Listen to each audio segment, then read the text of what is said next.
Good afternoon, ladies and gentlemen, and welcome to today's hearing, at which we're going to hear evidence from Mr. Paul Hyet, the expert architect instructed by the inquiry.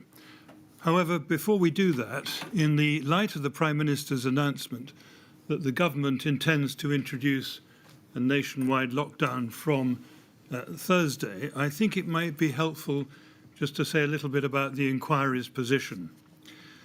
The inquiry is a workplace which already has robust measures in place to enable us to conduct hearings safely and in accordance with government guidelines.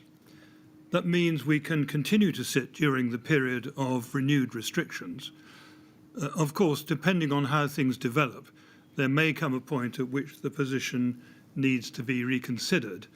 But for now, at any rate, like the courts, we shall continue to function in accordance with the thorough risk assessment process undertaken by the Government Property Agency. Protecting the health and safety of all continues to be our highest priority, so we may find it necessary to depart from our established procedures from time to time. In order to keep the number of people in the building to a minimum, we shall be asking those legal representatives who wish to make oral opening statements for Module 2 to do that by video link. Finally, may I say this, I'm very grateful to all those, particularly if I may say so to those behind the scenes, whose support makes it possible for us to continue our hearings under what are undoubtedly difficult circumstances. Yes, Mr. Millett. Mr. Chairman, thank you very much. I now call Mr. Paul Hyet.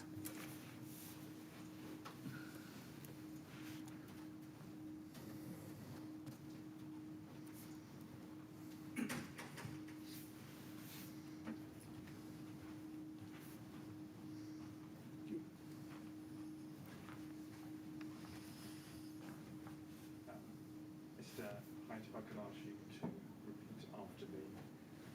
I do solemnly, sincerely and truly declare. I do solemnly, sincerely and truly declare. And affirm that the evidence I shall give. And affirm that the evidence I shall give. Shall be the truth. Shall be the truth. The whole truth. The whole truth. And nothing but the truth. And nothing but the truth. Thank you. Thank you very much, Mr. Hyet. Now, are you going to sit down to give most of your evidence? Yes, sir. If so, please do so and make yourself comfortable. Thank you.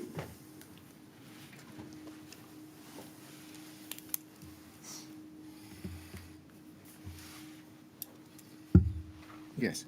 Mr. Hyet, thank you very much for coming to the inquiry and giving us your evidence and your presentation today and over the next day or so. We're very grateful to you for your expertise as an expert to the inquiry and for your assistance in that regard. We're going to be examining your work as an expert, as I say, for the next 2 days. During that time, you'll obviously may have to move around the room a little bit in order to do your presentation. May I ask you please to keep your voice up, speak as clearly as possible so that the transcriber can get down everything you're saying. And also, and I say this to all the witnesses, don't nod or shake your head, say yes or no as the case may be. I understand. Thank you very much. Now, we're going to take a break at a convenient moment this afternoon, and that I think will be after your presentation that you're going to give us. Can I start, though, just by some formal matters? Is it right that by a way of letter of instruction of the 15th of October 2018, which for the transcript is at PHYR 6032, you were instructed by the inquiry? Yes, that is correct. And you were instructed to do the following, I think, and just agree with me or qualify this if you can, or if you need to. First, to comment on the architect's initial terms of appointment for the refurbishment of Grenfell Tower between 2012 and 2016. Correct. And also upon the services carried out by others that would normally fall within the scope of the architect's appointment. Correct. And you were also, I think, asked to report on the development of the design as prepared by the architect from concept through to final design, commenting on the selection of materials and construction systems and their incorporation into the design. Correct. And were you also asked to advise on whether the documentation and advice given by the architect during the refurbishment works complied with the requirements of the building regulations and the relevant guidance, Yes, I was. and also with the standards of service to be reasonably expected of an architect in that regard. Yes. And also, I think it's right that you were asked to advise on whether the as-built condition of the building complied with the documentation provided by the architect. As far as I could see it, yes. Yes. And finally, insofar as there were any departures to the required standards that you identified were concerned, to give your view as to whether those irregularities should have been identified by the architect under the scope of their appointment, and in the context of the standards of service to be reasonably expected of an architect. That is all correct. Thank you. Now, I think it's right that that work was instructed, or the subject of instructions, under what was referred to as the letter of instruction as part 1 of that letter. Correct. Yes. You produced a report for phase 2 of this inquiry on part 1 in October 2019, and I think that comprises an executive summary and then parts 1 to 6. It does. Yes. And in August 2020, am I right that you then produced an amended version of your report, revision 1, which corrects typographical and minor errors? That is correct. And that is accompanied by a cover sheet and an errata sheet listing all the corrections made to your original report. Correct. And now, revision of your report and the errata sheet is at PHYR 6024 through to PHYR 6037. And I'll just read those formally into the record. Can I ask you, though, to be shown PHYR 6026 at page 10? Here we see a signature next to the date 5th of October 2020. Is that your signature? That is my signature. And have you read this report recently? Yes. And subject to all of the matters that we're going to go through later, can you confirm that it comprises your true and professional opinions? It does. Now, you also produced a shorter supplemental report in September 2020, and this supplemental report provides additional commentary on the opinions set out in your original report in the light of the opening statements provided by various core participants to the inquiry. I think that's right, isn't it? That is correct. And it contains a cover sheet and parts 1 to 4, and I'll just read those in. They are at PHYS 601 to PHYS 605. And if we could look at PHYS 601, please, at page 9, we can see that here again is a signature, again next to the date of the 5th of October 2020. Is that your signature? That is. So just to be clear, your report and your supplemental report were actually signed by you on the same day? Yes. Yes. Now, throughout your examination, I'm going to refer to revision 1 of your report as your report, and your supplemental report as your supplemental report, just so that we've got the lines clear. I understand. Are the factual matters set out in your report and supplemental report true to the best of your knowledge and belief? Yes. And does this supplemental report accurately set out your true and professional opinions on the matters you were asked to consider? It does. Now, you were also asked, I think, by the inquiry to make certain recommendations about what, if any, changes you would advise should be made to the relevant legislation, regulations, guidance, and industry practices Yes. to address any shortcomings that you may have found as a result of your work as an expert. That is in the first letter of instruction. Yes, and that work, I think, was instructed under what's referred to in that letter of instruction as Part 2. Is that right? Correct. Now, your work under Part 2 will be presented in a further report to the inquiry at a later date, I think, won't it? Correct. Yes. And am I right in thinking that you haven't yet completed your work on Part 2? That is correct. So, to be clear, we're only going to be examining the work you've done so far under Part 1 of your instruction. That is my understanding. Yes. Now, in Section 1.1 and in Appendix 4 in detail of your report, you've outlined your background and your experience relevant to matters in this inquiry, haven't you? Yes. Yes. Yes. Now, we don't need to go through all of that because there's a lot there and people can read it. But just if we can summarise that together, I think it's right that you've got over 40 years of post-qualification experience as an architect practising in England and internationally. I think I registered in 1979, somewhere in there, so that'd be about right, yes.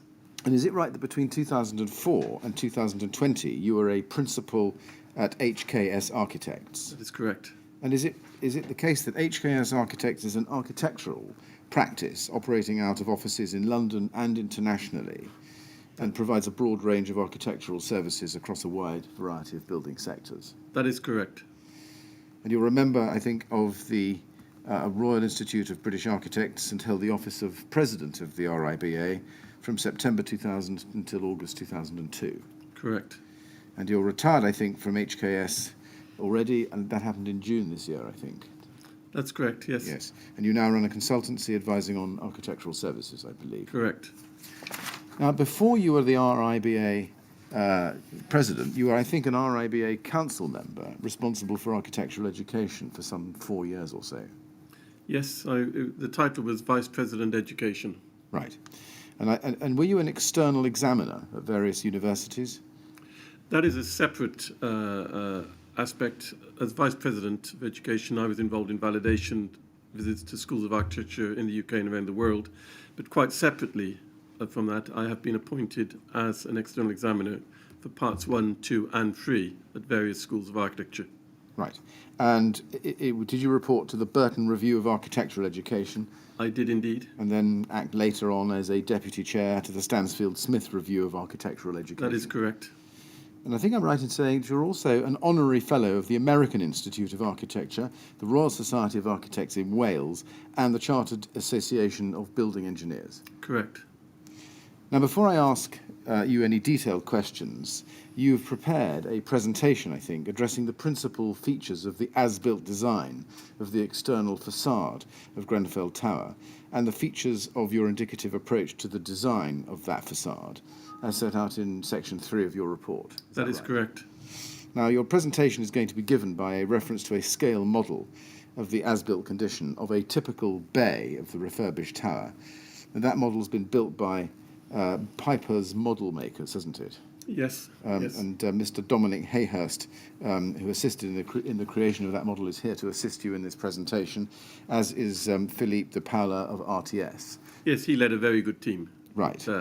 Now, just to be clear, so that everybody understands where this comes from, it's right, I think, just confirm for me, that the drawings that were provided to Piper's model makers, who then made the model, and your instructions to the model makers have been disclosed, and for the transcript, those documents and instructions are at PHY 601 to PHY 606. Now, Mr. Hart, before you start your presentation, can we please have up PHY 607? This is a diagram that you have produced entitled Model Location Key. Is that right? Correct. And I understand that you want to make reference to that during your presentation. Yes. That's the right document, is it? That is correct. Very good. Yes. Okay. Well, Mr. Hyet, I'm going to hand over to you now in order for you to do your presentation. I'm going to stay as quiet as I can, but if there are questions I have for you during the course of your presentation, I'll ask those questions, but I don't want to interrupt your flow. Well, Mr. Millett, I will anticipate that, but if anything is unclear during the presentation, please ask me to go back and explain it again, because the model is quite complicated. Very well, I will. So, without further ado, Mr. Hyet, I hand the floor to you. Thank you. Thank you. Well, I can see on the screen in front of me the model which is behind me, and I'm going to explain this model by addressing the screen throughout. That way I'm not trying to deal with something and point to something with my back to the camera. And Dominic is going to use a pointer to point to the parts of the model which I want to illustrate at any particular moment. And Philippe has got a rather marvellous camera which can take us into a sort of very close-up view at very detailed parts of the model when we need to do that. Could I ask, first of all, no, before I go to the drawing, I'll just explain a few points for the model. On the right-hand side, the view shows the building with cladding on it, a white panel and a window. Perhaps you could point to that, Dominic. So there's the white panel. That's one of the infill panels. The window is next to it. And then above it, we've got part of a spandrel panel, or two parts of spandrel panels. I say part because if you drop your pointer, Dominic, to the spandrel panel below, you will see two full-size spandrel panels. And then you needn't point to it, it's evident from the camera view. On the right-hand side, there's cladding over the column. That all represents the 2012 to 2016 works, as was installed on the building, and as is known as the overcladding work. And the way we assembled that was to use drawings prepared by Studio E, drawings prepared by Harley, to validate information that we gleaned from those two information streams, to produce a computer model of the building, and then to pass it to Pipers to put it into production. We also designed the model in order to illustrate the narrative, to help me by being available to me as a tool to illustrate the narrative, which I will now offer to the inquiry, or present to the inquiry. The middle panel there, or the middle section of the model, you can see a turquoise line to the top. Could you point to that, please, Dominic? Turquoise line, two vertical turquoise lines below it, and then there's a middle infill panel there, and then could you point to the two window openings? And I say opening windows because the pointer will go right through them. They are holes where the windows would be. I haven't put them in there, but otherwise that part of the model, which is just where denoted by the turquoise, is what I call the centre bay, and that's a part of the building that lies between the two columns. I'll define those columns in a moment for you on the plan. To the left, Dominic, perhaps you would just mark the highlighted yellow there, and it's that area in the horizontal yellow which defines the zone which I have called the indicative approach. And that is a particular part of the model which we'll deal with in detail later on.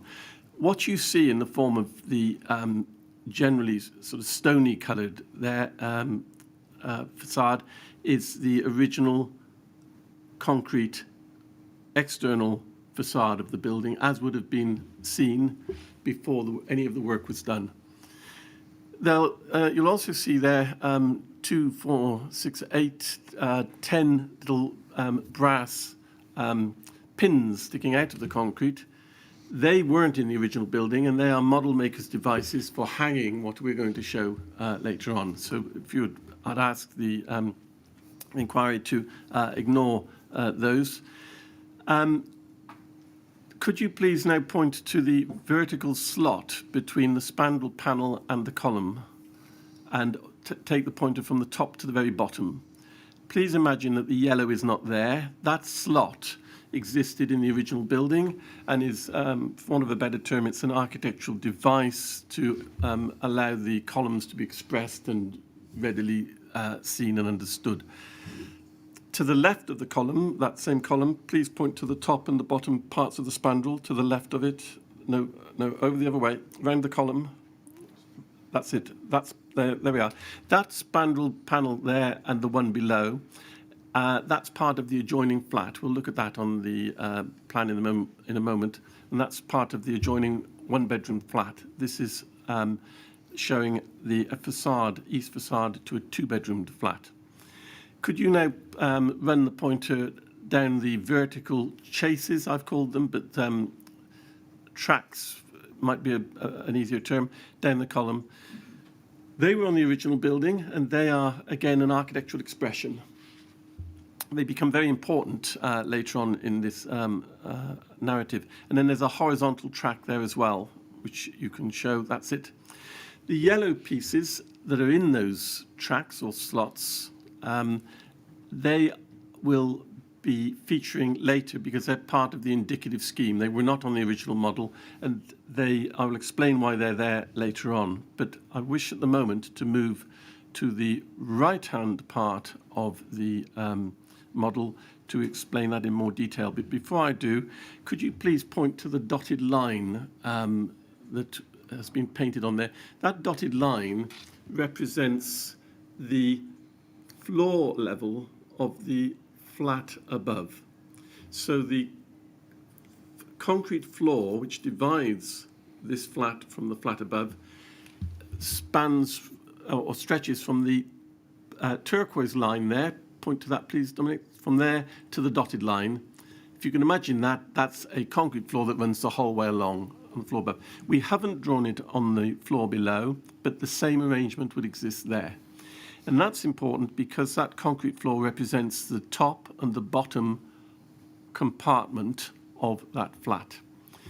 Behind the column, could you point to the left-hand column, please, Dominic? And if you can step up onto tiptoes and point to the wall that's going away, we can see it on the screen.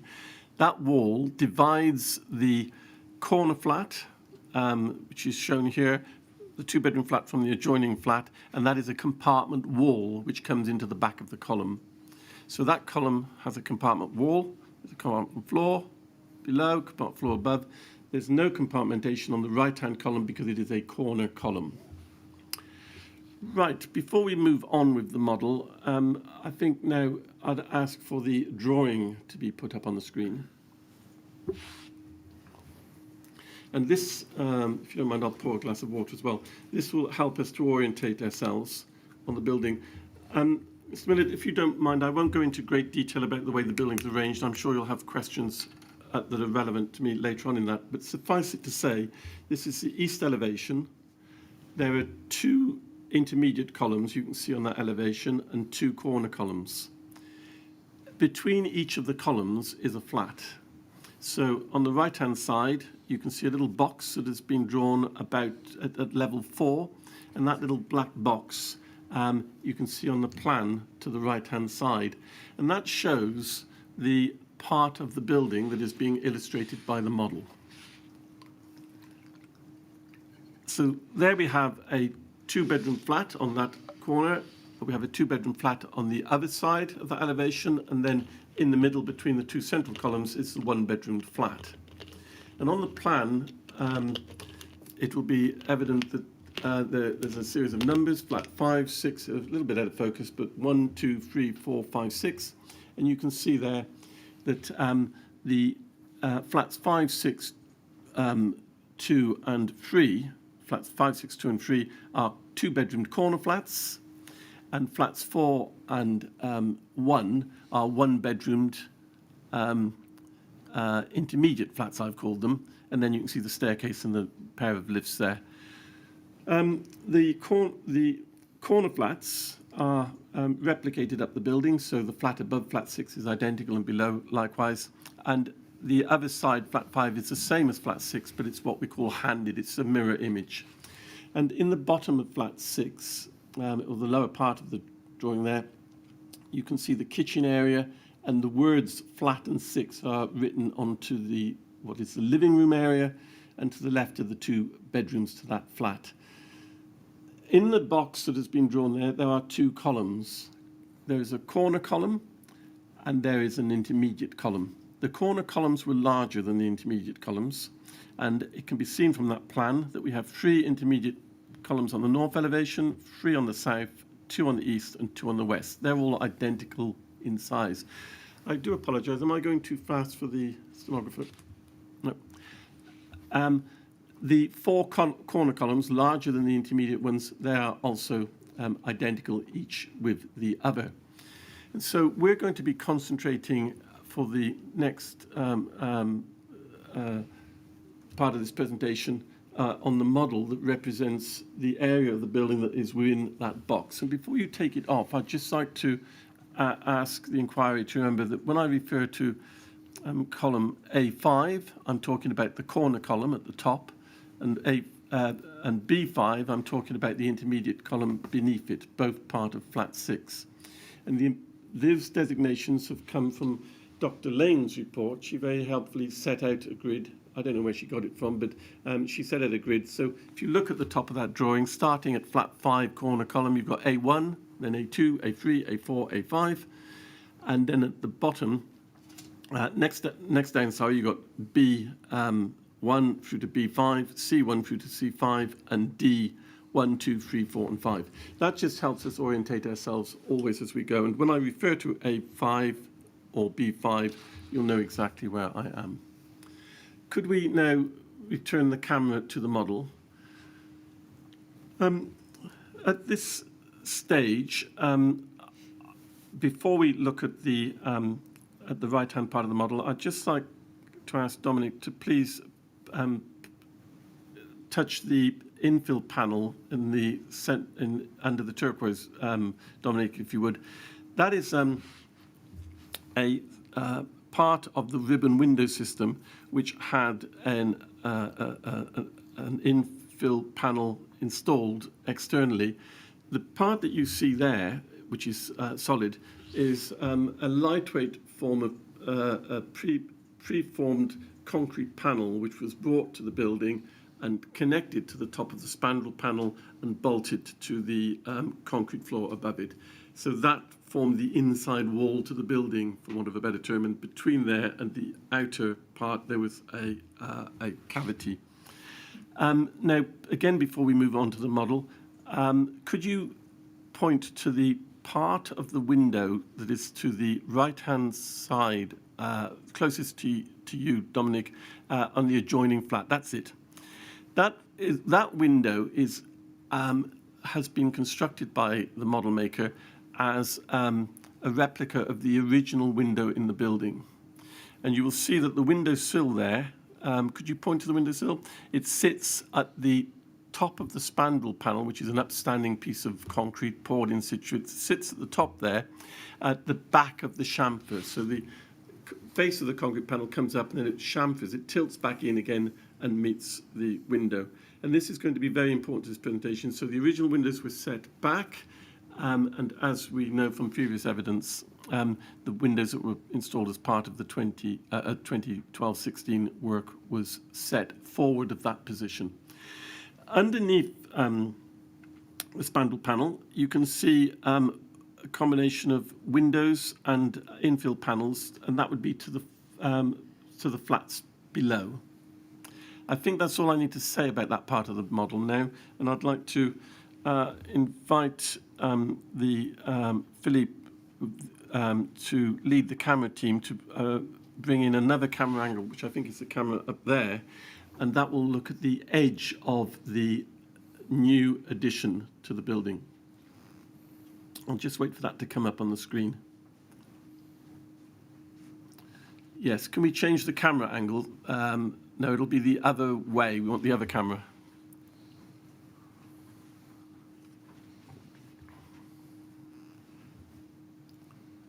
Right.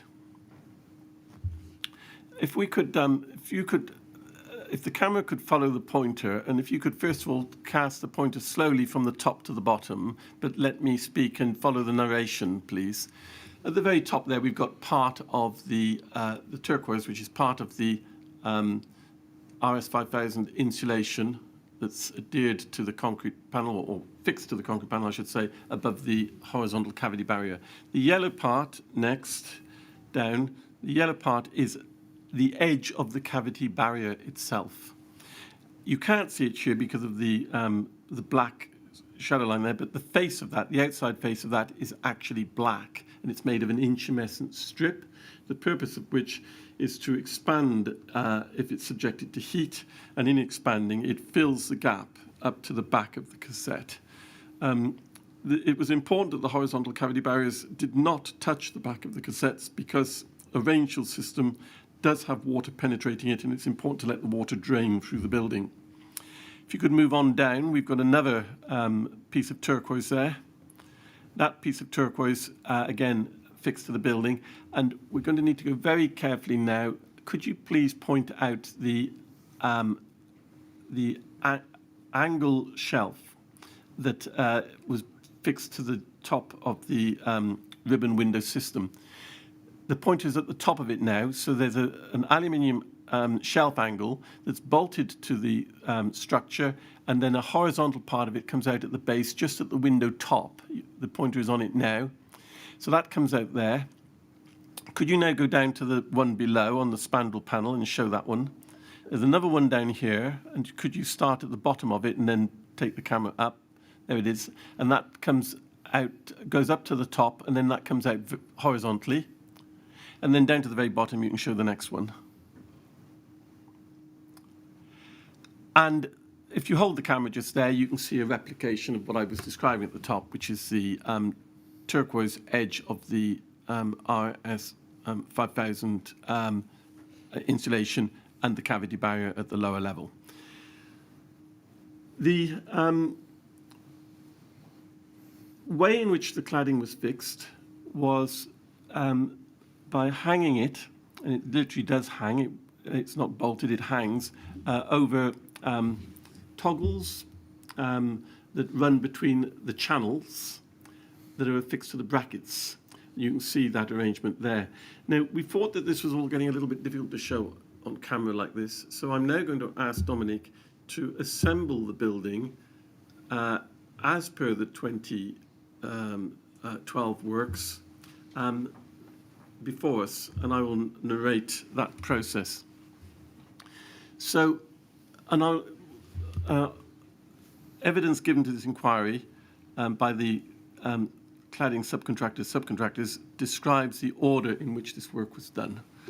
And I think this is this is the basis upon which we've created this model. So the first installation was the shelf angles.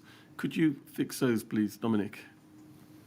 So there's the shelf angle going across the top. That's a continuation of what Dominic was pointing out with the pointer. Now the one under the window, you'll see that that's inverted the other way, actually. Yep, you had it upside down as well. So that's bolted to the spandrel wall, and the shelf comes out horizontally above the chamfer line. Right, there we go. And there's the bottom one. So, first works done between the columns was to put the 3 shelf angles in place. The next item of work was to put in the cleats. And these are small pieces which are bolted. But before you actually put that on, Dominic, I'll just say, at this point, we think the windows were installed as well. So the flats remained weather tight and comfortable. So in between the top and the middle angle, shelf angle, the windows would have been installed. But I'll leave that aside. We haven't constructed that bit for this. We'll show that later. Now could you put the cleats in? So these were bolted to the aluminium angles. It's a different type of cleat to the top and the bottom. Could you hold one of those just round for the camera so that they can see it, the shape of it? There it is, and turn it round. There it is. So that would have been fabricated as a special. It means it's just for this building, and that went on there and there. And with those made, the framing is taking shape. Now, in architects' terms and structural engineers' terms, all of the loads have to be taken back into the structure and safely down through the structure into the foundations. So anything that's going to be hung on this building has to be hung securely onto the original structure. And the shelf angles, the 3 of them that I've shown you, and those cleats transfer the load and the weight of the cladding back onto the building. The next installation was the cavity barriers. And we will put them in here in the position that they were installed. Now, it is important to note that on the Studio E drawings, these cavity barriers at the head of the windows were in line with the top of the window, but the Harley drawings showed them at this different position. And when Dominic puts this, the 2 of them are there, you can see from the top now the dotted line which shows the floor slab, the top of the floor slab forming the compartment over. The cavity barrier at the upper part was slightly above that horizontal dotted line, and the cavity barriers should have been within the floor thickness. As I've said in my report, not a lot turns on that, but nevertheless, it is a point to note. Could you now point, please, Dominic, to the slots that have been cut out of the lower cavity barrier.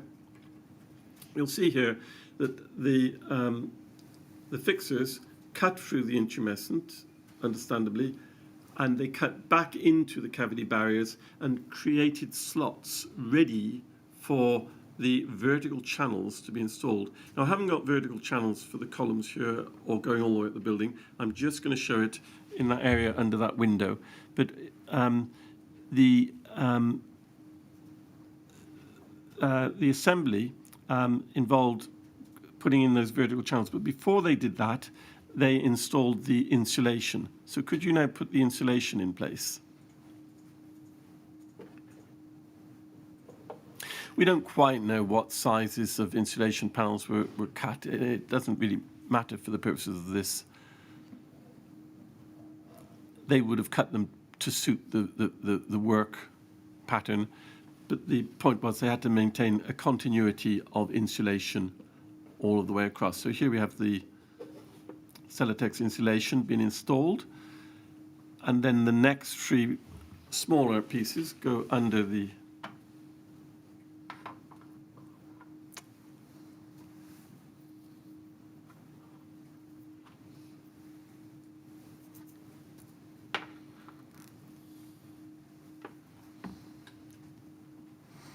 had a little bit of trouble getting those in before, but they've all gone in okay today. There we are. And if you can imagine that being a similar situation above the window and on up through the building and up between all the columns all the way around. So there it is. The next thing that was done in the operation that was carried out for the two 1216 works was to install the vertical channels. So those cleats had to be in the right position. The reason the cleats are set out like this is to get the channels well forward of the building facade so that the insulation could go behind. So could you put the channels on there, please?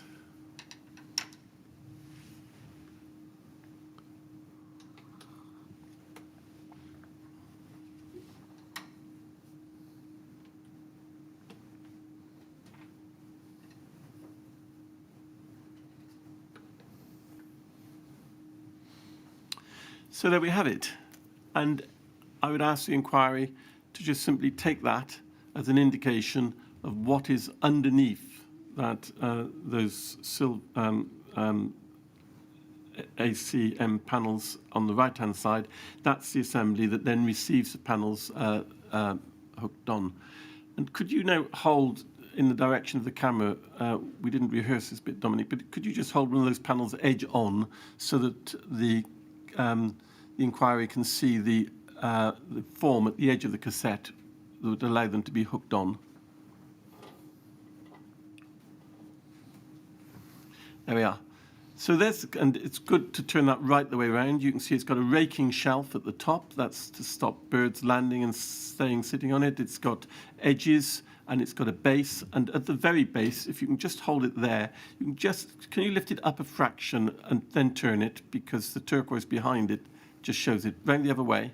To spin it the other way. That's it, perfect. And then get it level again, turn it to level. Yes, you can just see that there's a shelf at the bottom. In other words, the bottom of the panels forms a tray, which is also quite important. So that was formed out of one sheet of aluminium ACM, which was cut and folded in that fashion. So please take off now the other three panels there.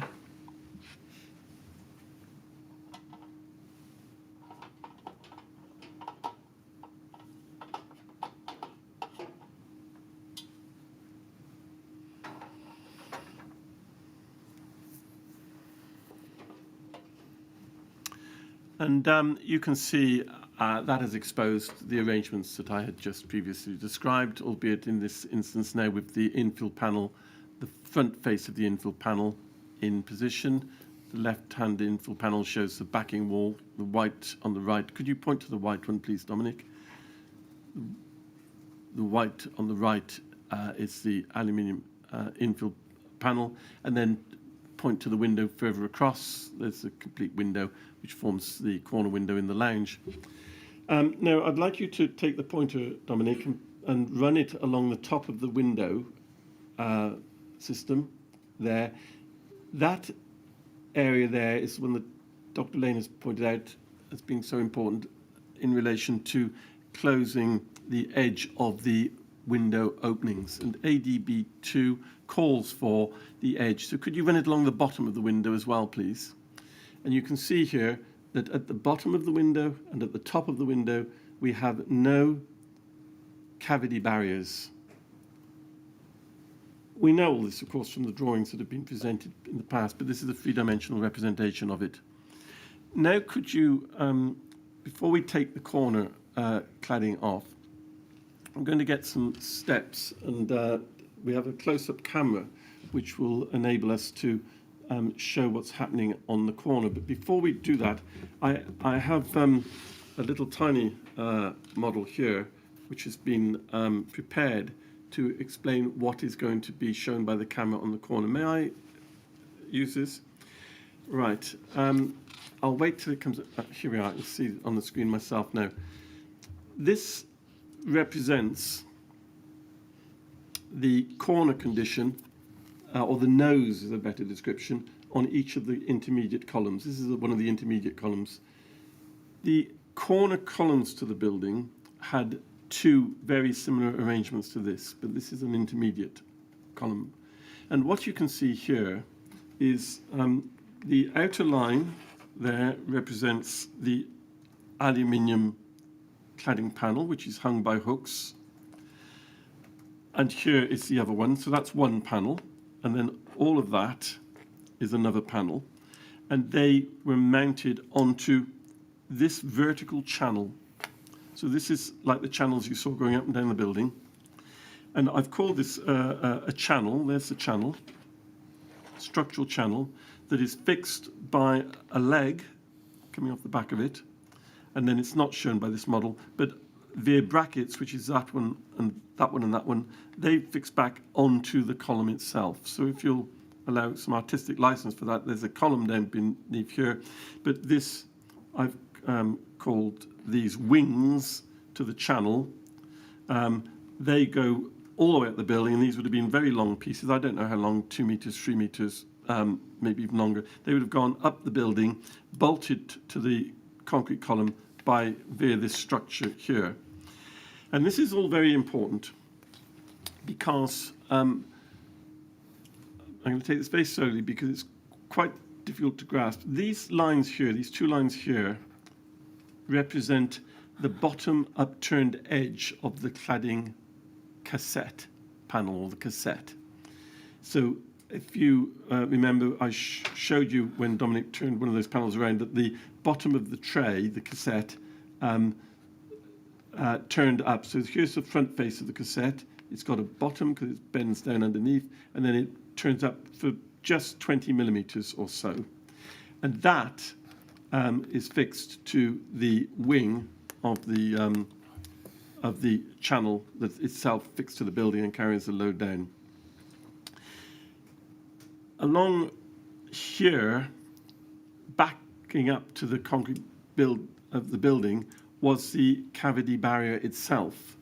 And the space between there and there was the zone into which the intumescent strip is to expand in conditions of fire. So that would have inhibited the passage of fire vertically up the column. The yellow here reveals that part of the column which was not protected by the cavity barriers. The cavity barriers were actually cut back at about that line there and that line there, but behind the building, so behind this wing. So there's cavity barrier coming along here and here and here and back down there. And when there's fire conditions, it can expand out there and it can expand out here. But there is no cavity barrier and no potential for any intumescent strip to expand out into any of the yellow. The outside of the building, under the building regulations, would be defined as the aluminium cassette line. And so, as you can see, and this is true to scale, this is the exact size, that is the vertical chimney, for want of a better term, that exists on the corner of the building, and there are two on on the nose of the columns, and there are two of those on every corner column and one of those on every intermediate column. Is that clear? Yes, Yeah. thank you very much. Okay. So could we now go back to the model? And I'm going to ask Philippe if he can get into a position well above the model on his steps and hold the camera, the mobile camera that this team have, with it facing downwards. And I will be able to show you through that camera view what I've just described. You may need to get it a little higher than that. Let's see. I'll wait for it to switch the picture. There we go. Now, Dominic, could you point to, please, and first of all, take us through the external line of the cladding. I think it'll be visible for everybody to see, but I'd like you to show the right-hand piece of cladding. Could you bring it down into the picture again and show where it is hooked onto the channel? There it is. So you can see the edge of that particular cassette. It's got a little arm on it, and it hooks over the pin that goes through the channel. And it's different to the one on the left-hand side. Could you delineate the left hand of those cassettes? There it is. And bring the pointer round the nose of it, and then back up its return arm, and you can see that it's got a little leg that closes the gap. Is that all clear? Okay. And then on that picture, you can see the turquoise is the insulation coming up the wall, and the yellow there is the cavity barrier coming in behind the wing. Could you point to the wing, please, Dominic? The cavity barrier is coming in behind the wing. And now I'd like to withdraw from that picture and ask Dominic to put the pointer down the right-hand part. Now, if we can go now to the other camera and show that, you can see that goes all the way down. There we are. So there is the hole going through the building. Could you lift that out now and remove the left hand of those cassettes and then place that pointer in the channel that forms what I've described as the chimney? So that, and you can take it right down to the bottom. There was not a closer to that. That didn't close from the bottom to the top of the building. The drawings, Studio E drawings, show no closure at the bottom and no closure at the top and no intermediate closure. So before we go on, I'd like you now to take off the right-hand part of that cladding, please. I want to just explain that we had, I think, there were some difficulties in assembling all of this, and I'm going to ask Dominic if he can point to the nosings. There are two nosings on this particular corner column, one there and the next one there. And on the actual nose, in each case, there is the channel with the wing that I described, and you can see the toggles going through it onto which the cladding is hung. Could you show, not on that one, on the other one? That's it. There's the toggles. That's where the cladding hangs, and the next one down, down and down. So there is the channel that goes up the nose. And could we get the camera, the mobile camera, to go round and get to the right angle to show that there's two channels on that corner? Yes, could you bring the camera round to show that? There we are. There we are. Perfect. Thank you. And what actually happened was that they found, I think, difficulties in assembling this arrangement on the corner. So these cleats, the silver bit that you can see right in the middle, I don't need that to be pointed. There it is. There it is. Those cleats were bolted to the vertical channel on the nose, which in turn was bolted back to the column. And these new channels were added in order to hang the cladding panel on it because they found they couldn't get the cladding panels to wrap round the edge. I won't go into that in too much detail because it's not particularly important. What is important is it just demonstrates the difficulty of bringing the cavity barrier around the front face of behind the channel to the right and in front of the one to the left. It's very, very difficult. So there we are. Now, could we now take a torch at the bottom, and could Philippe get to the very top of the step ladder again and look down the gap, and could you rehang the cladding panel, Dominic? And we want a torch to shine straight up through it. I have one here if you want one, or if anybody else has a switched off mobile phone we can lie on beneath it. Has anybody got one, or shall I turn this one on? Mine is switched off, so it'll take a few seconds to fire up. If anybody's got could we switch the torch on?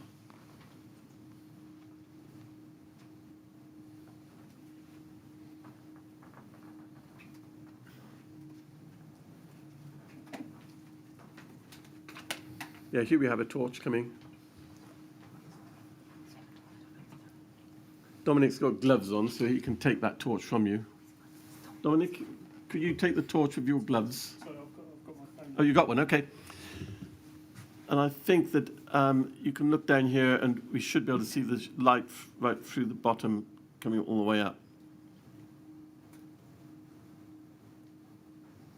There we are. So there is the gap that runs all the way up the building, and there's 3 of those. And if I can ask the camera to switch back to me now, I will show again one last time. So true to scale, the model is 1/5 scale, but true to scale, we have the torch was shining up one of these. So 1, 2, 3, 4, 5. So it's a zigzaggy maze almost. Right. Could we go back to the model now, please?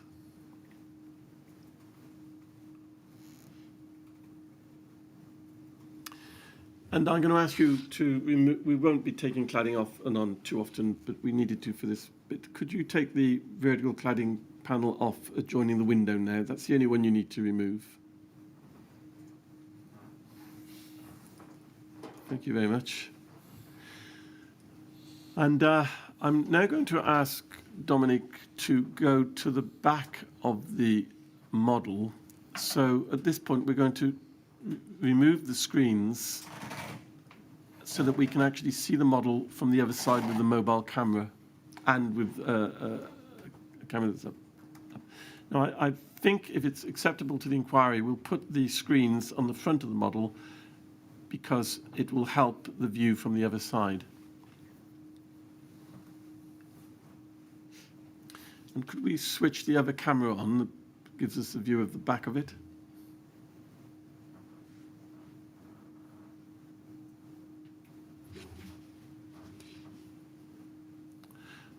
Yeah.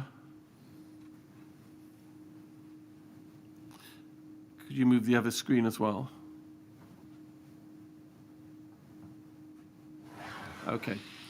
So here we are now looking at it, and to orientate you now, column A5 is now on the left of the picture because we're on the other side. We're looking at it from inside the flat. So here's column A5 on the left. Could you point to that, please, Dominic?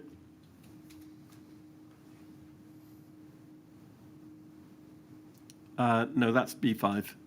A5 is the other one. No, the column right on the corner. That's it. So there's column A5. B5 is the one you were pointing to first. And could you point to the concrete floor above the flat? You can see there. That's there, and the concrete floor of the flat. There we are. And then if you come across to the what will be your left, you can see the original window now sat on the original window. That's it. Sat on its original windowsill on the concrete spandrel. You can just see the chamfer in front of it. So you see it set well back. And I now want you, please, to show where the sliding partition between the kitchen and the living room was. There we are. And on the right is the kitchen. And could you put the fridge into position? So at the end of the run of kitchen, no, other side in the kitchen. No.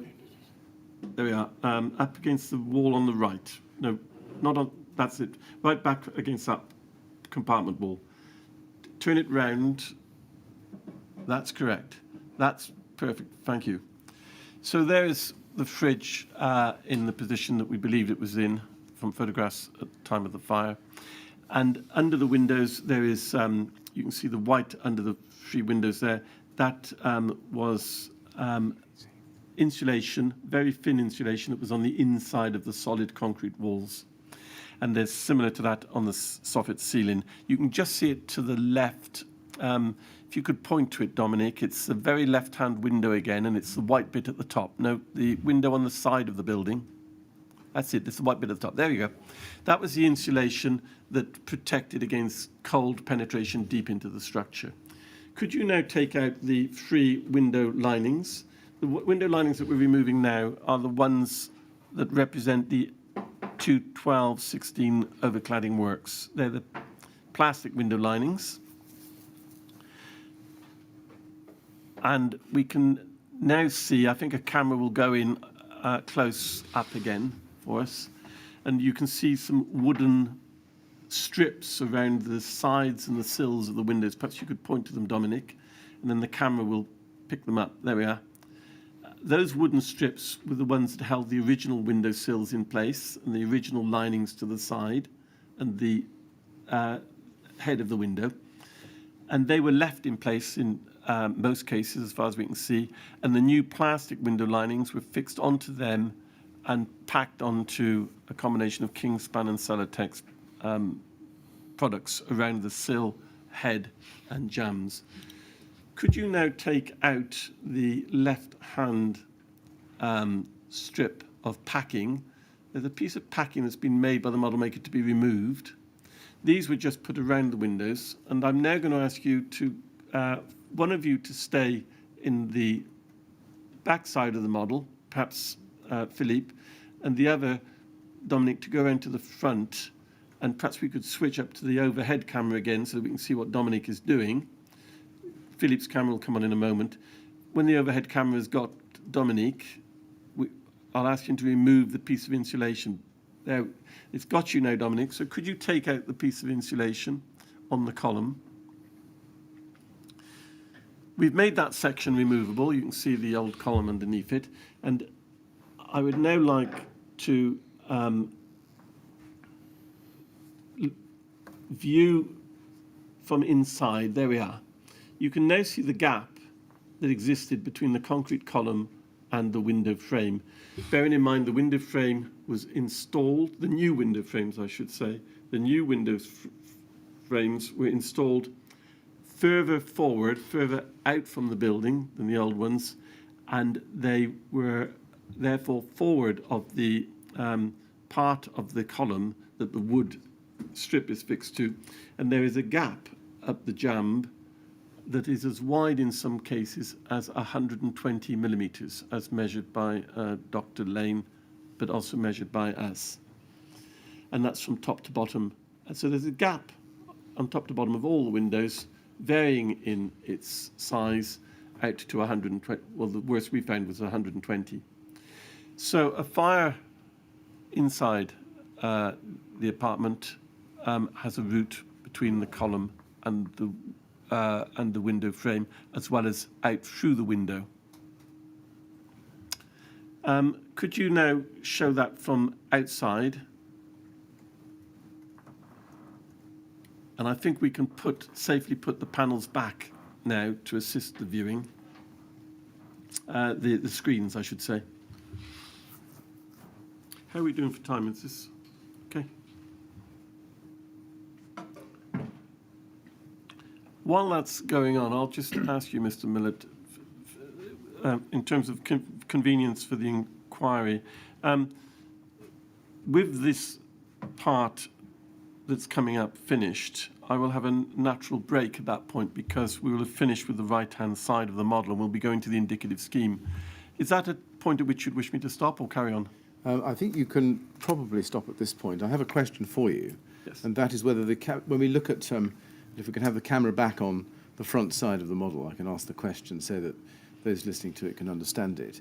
You can see the cavity barrier at the head of the, well, not at the head of the window, but running along horizontally along the compartment floor of the flat above. Did the cavity barrier above those windows in that position run the full length of the floor line, or were the cavity barriers only the length of the top of the window, just for clarity's sake? They went the whole way across the spandrel, so straight between the columns, and they went around the columns as well. Yes, thank you. But the problem being that they went around the concrete columns and around the back of the channels, but not around the front of the channels. That's the problem. Exactly, thank you.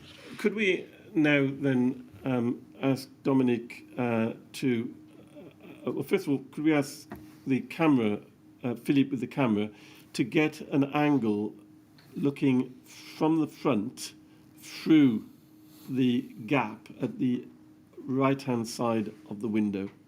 So we want you, if you can get that, there we are. Could you shine your camera through that gap? And I don't think I need to ask Dominic to go around the back with the pointer and show that gap. I think the inquiry has got it. I believe that's correct. It's clear enough. Okay. Yes, thank you. So we can leave that. Unless there's any other questions on that, we can now move across to the indicative scheme. Well, while I'm talking, Dominic, could you please take down the assembly in the middle in its entirety?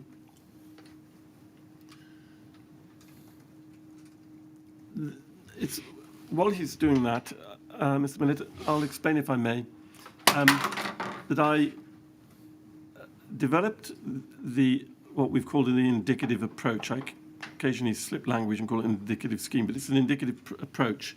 And the reason this was done, and you'll no doubt ask me questions on this later, but the reason this was done is that I felt it would be useful for the inquiry to see what a piece of work that was as close as possible to the design as developed by Studio E would look like in terms of dimensions, size, and assembly in a form that was compliant with ADB2, which is the route we believe that Studio E went.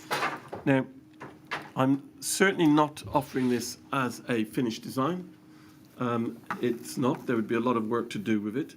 But I am saying that a dialogue would take place between an architect's office and specialist fire consultants, possibly subcontractors, in order to develop a scheme in sufficiently robust form to go and have early conversations with the building inspector, and thereafter the design would be further developed to a point where it was believed that in principle the key issues and agendas and problems had been understood, and it would form something sufficiently robust to go out to tender with. The important point being you don't want to go out to tender with something which is then going to prove unbuildable because it can't be made to comply with legislation, etc. And the indicative scheme is an arrangement which I've done with the help of colleagues in my office when I was there, that takes the principles of the original design. So that is a rain screen arrangement. It could have been done other ways, but no, we followed the rain screen arrangement.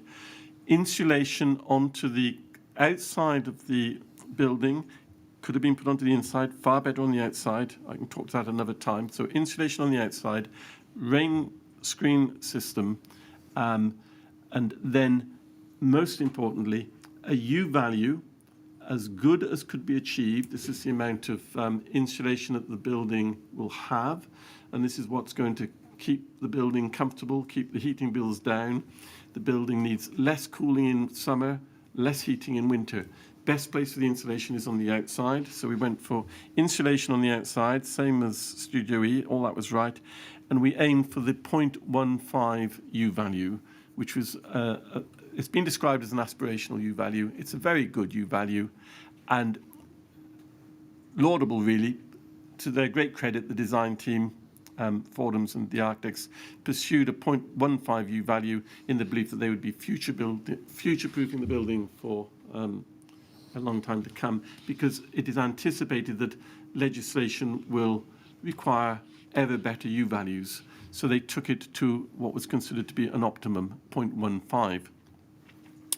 And so I've taken all that and fed it into this scheme.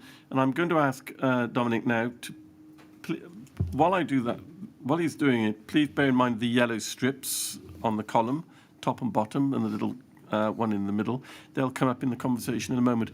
Could you put the carcass of the indicative scheme onto the model, please, Dominic?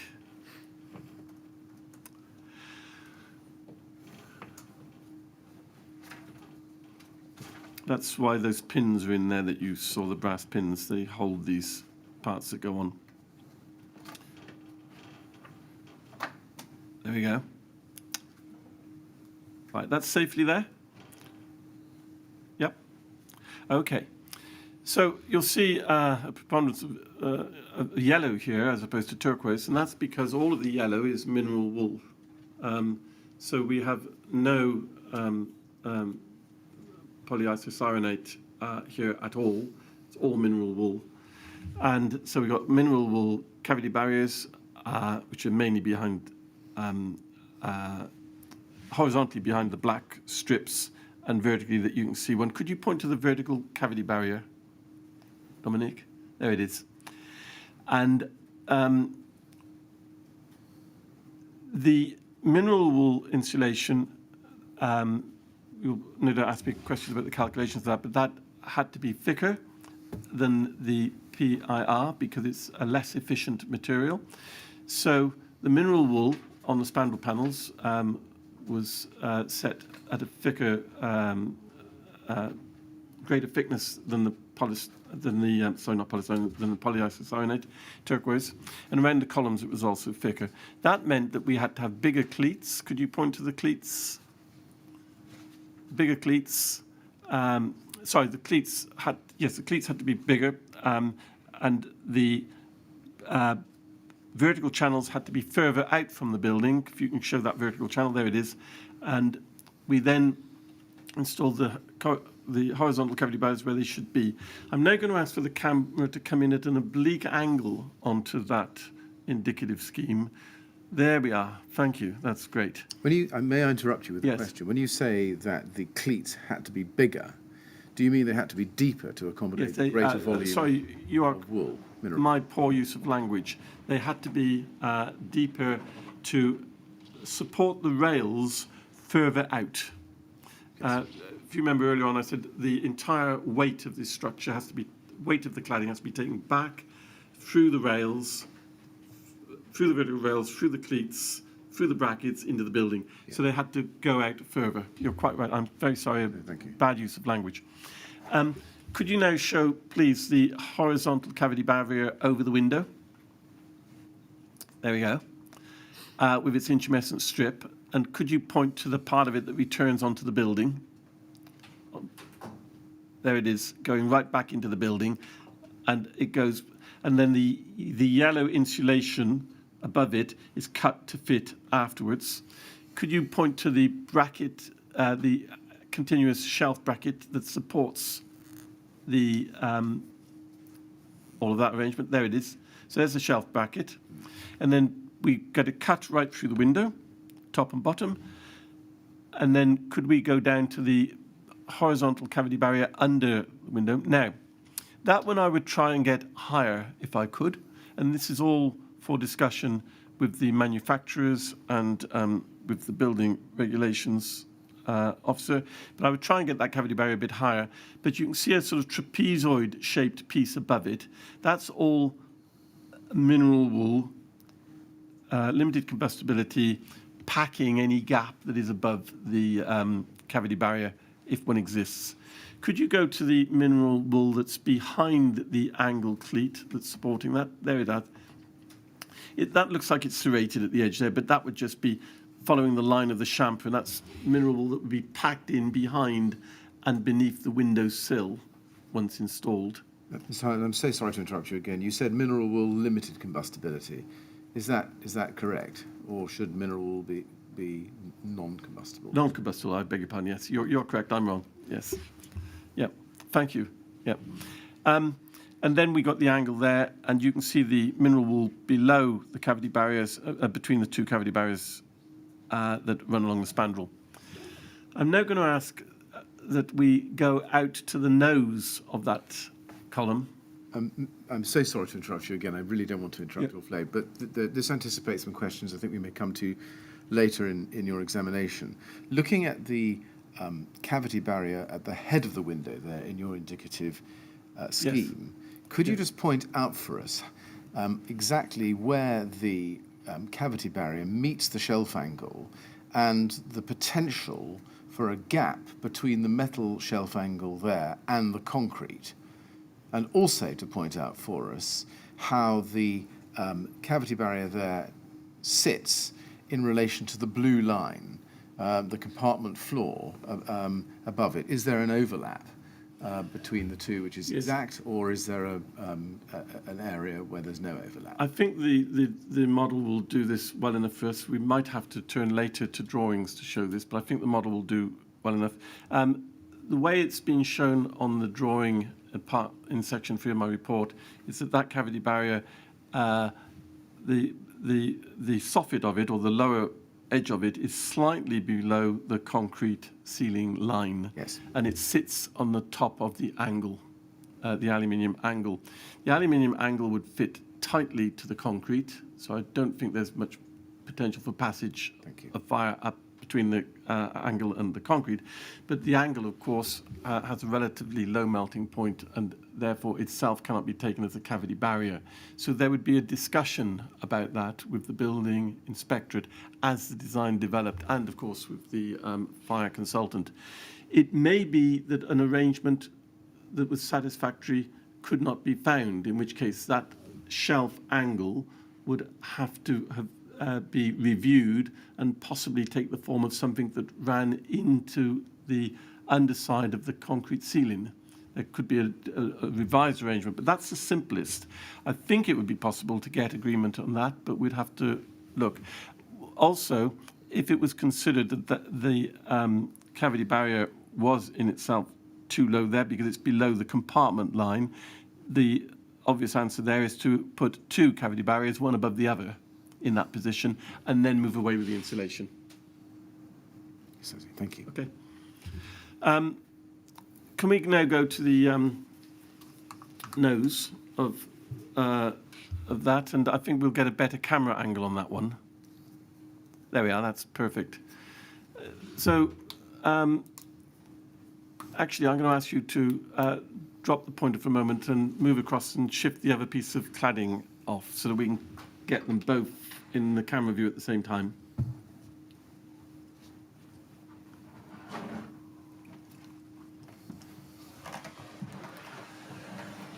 Good. And could you take the cladding off the column A5? Thank you. That's perfect. And so on A5, you'll see that there are two vertical channels, the one wing channel and the other wing channel. We talked about those earlier because that has two noses, that column being a corner column. On this one, you'll see there are two vertical channels, but they are not on the nose. They're to either side of the nose. And you can see the horizontal cavity barrier. Could you point to it, please, Dominic? That runs behind the channels. They're not winged in this case, they're just normal channels, behind the channels and along, and connects with the cavity barrier on the spandrel line. Is that clear, Mr. Millett? Yes. We got that. And the same with the one below, Dominic, if you would, please. So with this arrangement, it's possible to continue the horizontal channel cavity barrier across the window head, across the upper window head and the two heads you can see. to take those straight across and then straight around the column. The intermediate one, could you point to that one, Dominic? That doesn't need to go around the column because that is merely, I was going to say ceiling, but it's placed at the base of the window to inhibit the passage of fire into the spandrel cavity, and that connects with the vertical cavity barrier which runs up the side of the window.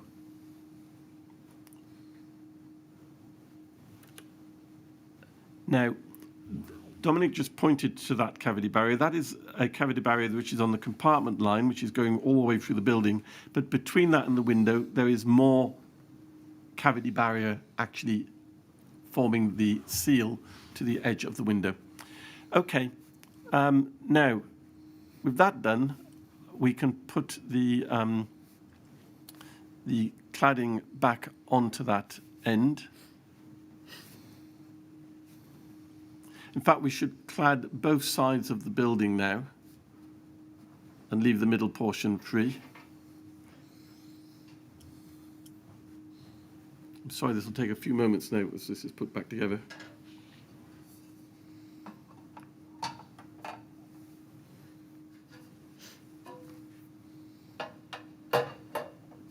I would normally help, but we are keeping 2 meter distance, so I'm afraid it'll take a little longer.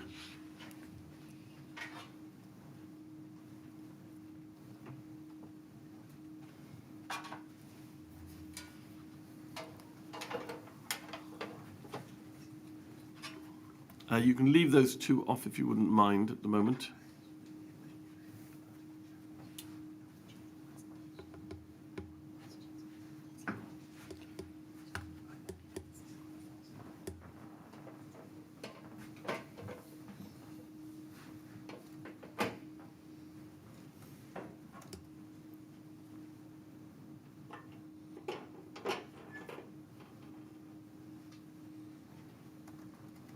So, as this is taking place, Mr. Millett, I can just point out, no, I'll wait actually until Dominic's got the pointer and then I can show accurately what I'm going to say.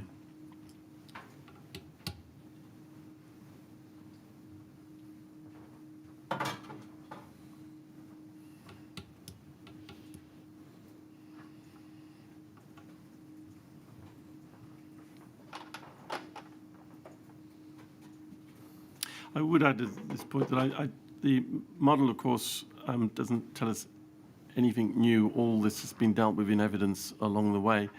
But it does help, I think, to have a three-dimensional view of the building as opposed to constantly relying on drawings. That's the value of it.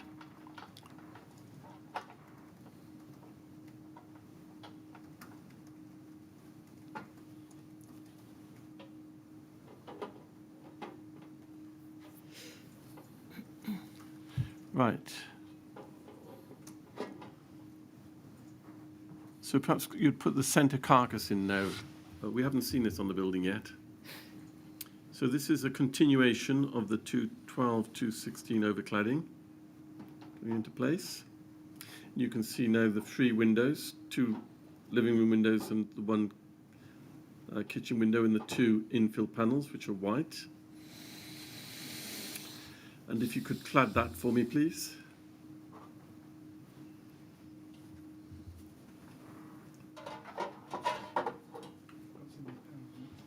These panels are all numbered and they actually will only fit probably into certain positions. So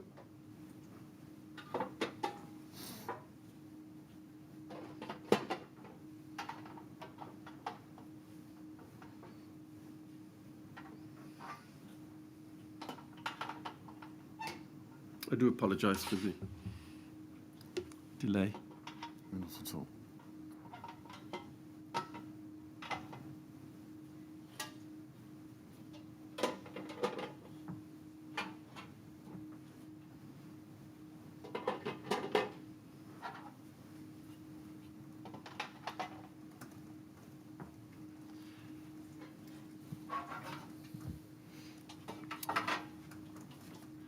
Now, across the spandrel, there was 5 panels. Could you space them evenly so the joints look about right? That's right. So we're 5 across, but the very left-hand one we've cut into 2, because that's where the indicative scheme and the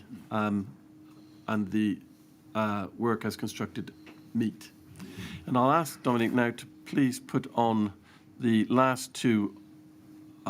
There we go. So that's the panel cut in half, for want of a better description. There it is. And then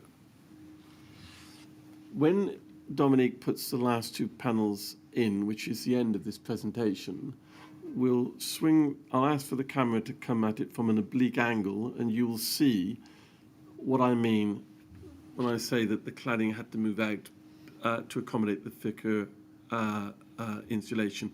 Could you give us the camera angle obliquely, please? Lovely. And could you now put those 2 panels in, Dominic?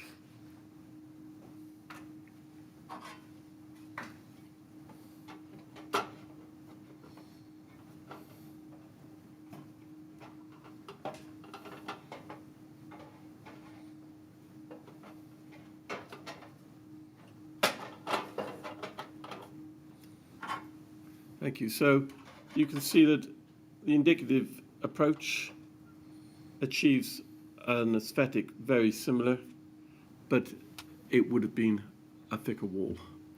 And if we could now take the camera back out to a square-on view of it, my very last comment is, please would you point to the vertical nose on the work as built, Dominique, where you get the vertical joint here, and on the one that is the indicative scheme, that nose piece is a single piece fixing on the corner, which receives the cavity barrier deep into the back of it. That, Mr. Millett, concludes the presentation.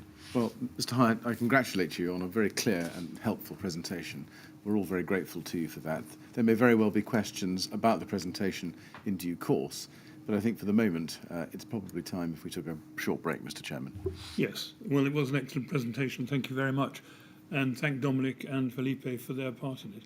Yes, well, should we have a short break at this point? Thank you. Let's say we'll come back at 20 to 4 and take it on from there. Yeah, very good, Mr. Chairman. Thank you. 20 to 4 then, please. Thank you.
Yes, would you ask Mr. Hyet to come back in, please? Thank you.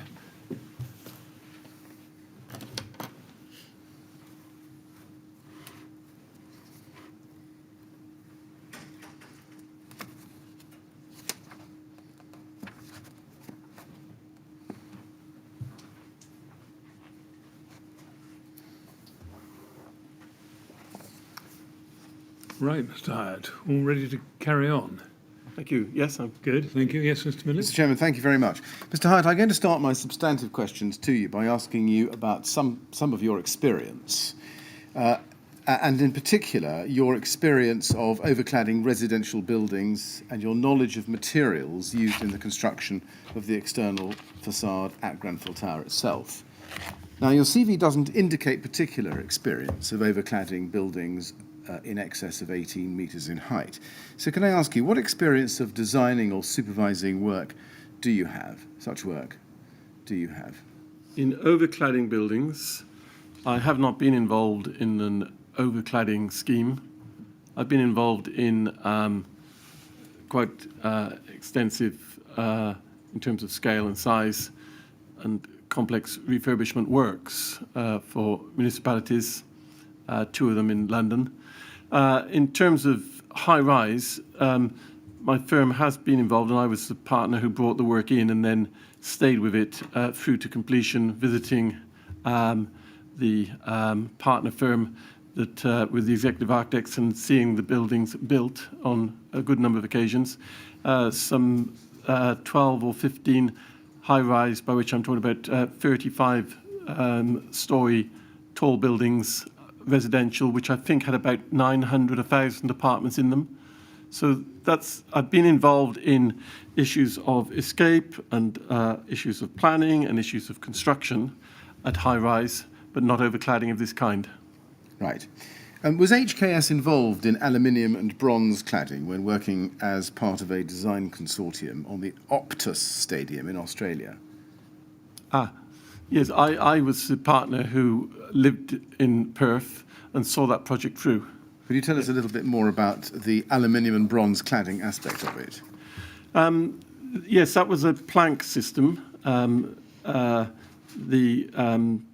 The main contractor had it was effectively a design and build project. Main contractor had detailed design responsibility for that. The cladding subcontractors developed that work. Those panels were manufactured actually in China and brought to Australia from China. We were part of a consortium of 3 architects. We had a single office in Perth. I was based in that office. Probably 35, 40 people were based there. And we did not individually specialize in any part of the building. The teams were completely intermixed and intermeshed. Right. But I did see that cladding work being developed. I saw the principal drawings developed with the structural engineers, the packages prepared and then issued out via the main contractor to the subcontractors for tendering. Yes. And did that project involve, to some extent, residential accommodation? There was no residential accommodation. That was entirely a stadium. Entirely a stadium. Were you involved in the design of the cladding at all? I was involved in what we call Stage C concept and into Stage D design. Many design workshops on the design development of the building, the walls to that building in the end canted out or leant slightly outwards. There was immense discussion about whether they should be vertical or lean out, the configuration of the cladding, the sizes of the panels, all of that went into the general design development mix, which took us through to a point at which we'd got information ready for packaging and tendering. Right. And did you? So I was involved, yes. And did you adopt a particular methodology to comply with Australian legislation and industry guidance applicable there? Yes, well, the first important aspect of that was to establish the codes that we would have to comply with. And so there was substantial work done in understanding the codes. We had structural engineers who were extremely, valuable to the process, but of course it was an integrated architectural and engineering approach to the facade development.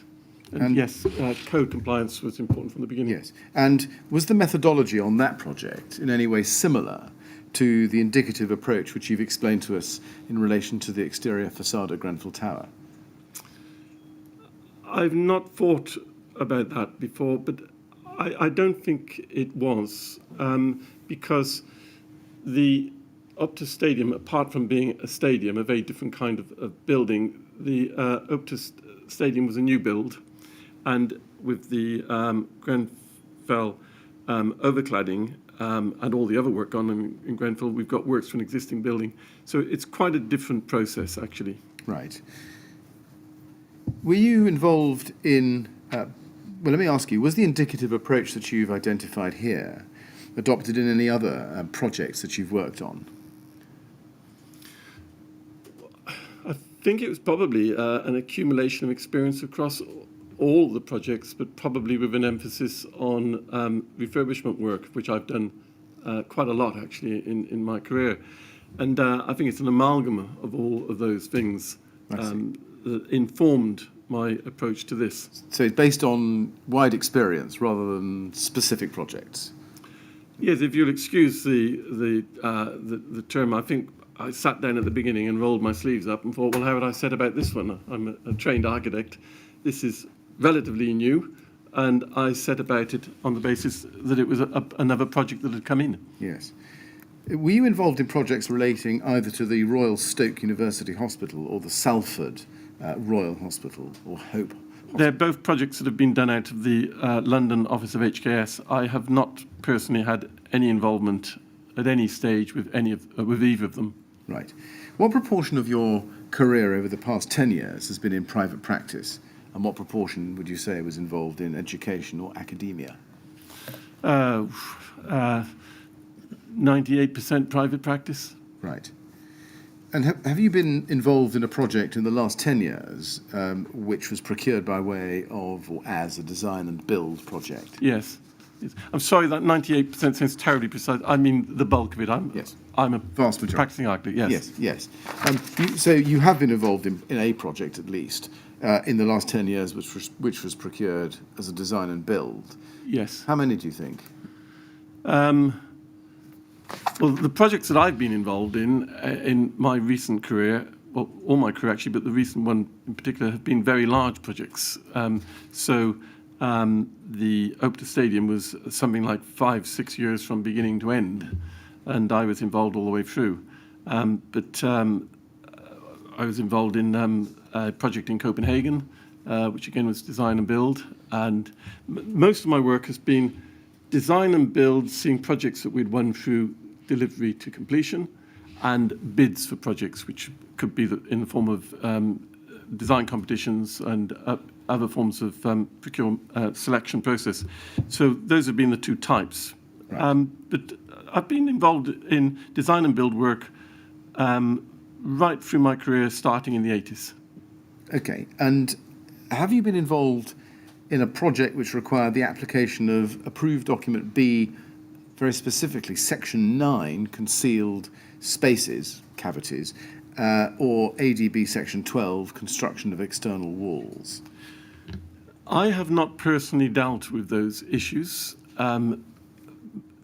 The more recent decade and a half of my career, I have not been at the pit face in that sense. I have been in projects where that work has been dealt with by our teams. And have you been involved in any projects incorporating a cladding system where a full-scale test pursuant to 8414, BS 8414, has been undertaken, either Part 1 or Part 2 of BS 841? I have not been involved in one, no.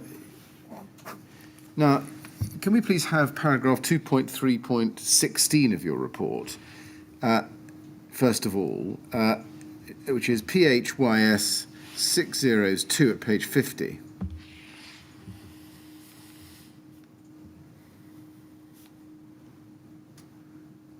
And in fact, what I want to show you perhaps is not so much that paragraph, but paragraph 2.52, where you repeat the point, and you say, at paragraph 2.3.16 of my report, I state that I would apply the standard I would expect of a reasonably competent architect's practice, and that's in quotation marks, as opposed to a reasonably competent individual architect.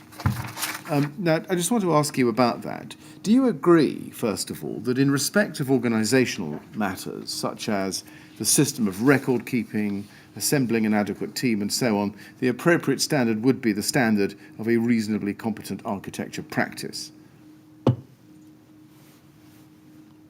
Yes. Yes, and that's because it's an organisation rather than an individual that maintains those systems and performs those roles. Is that right? Correct. And in respect of work done by individual architects, such as drafting specifications or producing drawings, the work must be judged by reference, is this right, to the standard of the reasonably competent architect? Not quite sure how to answer that. Many architects, I think it's 60% and more of the profession, work in small practices, 5 people or less. And they will be almost like general practitioners in medicine. They will deal with all aspects of work usually. In the larger offices, architects might specialize in a particular area, project management or a particular kind of work, sports architecture or healthcare work. So it's a little difficult to set the standard, but I think when one's doing a larger job, one is looking for the competency that one would expect across an office, because once you get into larger jobs and more complex jobs, you talked about a stadium, a major residential scheme is a complex project, you will immediately start to rely on a number of different kinds of specialism coming together. Do we take it that you're not applying a single standard of competence across the board, a one-size-fits-all approach, as it were, but rather depending on the activity you're seeking to assess? That is correct, yes. And is your view that there is a consistent, objective standard of the reasonably competent architect exercising due skill and care? Yes. Yes. And so can we take it that from you, at least as an expert, your approach is that you don't apply a lower standard of competence simply because the individual or the practice has less experience or lower qualifications? No. No. That is correct. Just a couple of general points. Are you a member of the RICS? No. No. Have you ever performed the role of an RICS employer's agent? No. No. And I take it then you haven't ever performed the role of an RICS quantity surveyor either? No. No. Can I just ask you then about architects' training in general? Now, you were the RIBA council member responsible for architectural education for some 4 years, as you've told us. Did that give you the responsibility for validating schools of architecture to award RIBA qualifications? I was involved in validation. The RIBA is organised by having heads of departments. So there was an education director while I was there, and the education director has an executive team, in this case, under her, and they deal with the day-to-day work. The vice president is a member of council appointed to oversee that particular function within the RIBA. I was the vice president responsible for education, so I worked closely with the executive. I see, yes. And when we talk about RIBA qualifications, are those qualifications set by the ARB? No. They're not? No. The RIBA qualification is essentially an examination created by the RIBA, owned by the RIBA, and maintained by the RIBA. The registration board, ARCUC before ARB and now ARB, join the RIBA in validating schools. Right, so just to be clear, the ARB doesn't have any role, or does it, in setting or prescribing qualifications and the content of exams? The RIBA exam is split into 3 parts. Part 1 after 3 years, Part 2 after a further 2 years, and Part 3. That's entire spectrum is about 7 years. The exam is an exam that used to be taken in the RIBA's premises at Portland Place, and candidates would come and they would sit and design in the RIBA. Schools of architecture were ultimately allowed to run courses and to give the RIBA title Part 1, 2 and 3 alongside their own degrees. So the RIBA exam is essentially an exam that's Part 1, for example, or Part 2 is awarded with a degree by a university. A university will say you have a degree and you have RIBA Part 1. And so it's deemed to be, the university degree is deemed to be equivalent in standard to the RIBA's own course. Is it right that to practice as an architect in the United Kingdom, an individual has to satisfy the ARB criteria? To practice in the United Kingdom as an architect, because we have protection of title, not function, to practice as an architect, one must have passed the RIBA Part 1, Part 2 and Part 3 exams, or have entered via an exemption route, which is another story I don't think we need to go into here. So RIBA Part 1, 2 and 3, RIBA exam. If that exam is passed, the ARB accept that student for registration. Right. But is it right that you don't have to be a member of the RIBA in order to practice as an architect? That is correct. The only requirement for practicing, the only requirement for using title in the United Kingdom is that you are registered with the Architects Registration Board. The ARB. The ARB. Okay. And is it fair to say that the RIBA's codes of practice are more detailed and more rigorous, perhaps, in terms of competencies than the ARB? Or are they the same, do you think? Well, the code of practice, both organisations, the ARB is a registration body. It is not a membership body. The RBA is a membership body, so it has cultural and education programs and a host of other services to support an architect. The registration board merely keeps the register and deals with issues of discipline. But they both have codes of conduct, which I think may have been what you were referring to, and both of those codes are fairly short and they are very similar to each other. Right. I think it's right that only the RIBA imposes a set number of CPD hours and core curriculum. The ARB doesn't do that. That I'm afraid I don't know. You don't know. Right. But the RIBA has certainly run CPD programs. My entire career, I remember them. Yeah. Forgive the question, it may be a little bit vague, but do you think that an architect who is subject to the RIBA rules is subject to greater regulation than an architect who is not?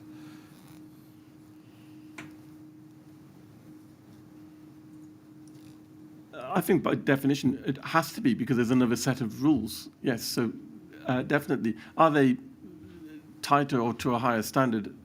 If you'd wish me to answer that as a follow-on question. Yes, answer that as well. Please do, yes. I think the RIBA's work is more in helping than ruling. The RIBA not only has produced a very detailed and good curriculum, which, by the way, is dynamic. It's changing over the decades to deal with new agendas, ecologically responsible design, etc.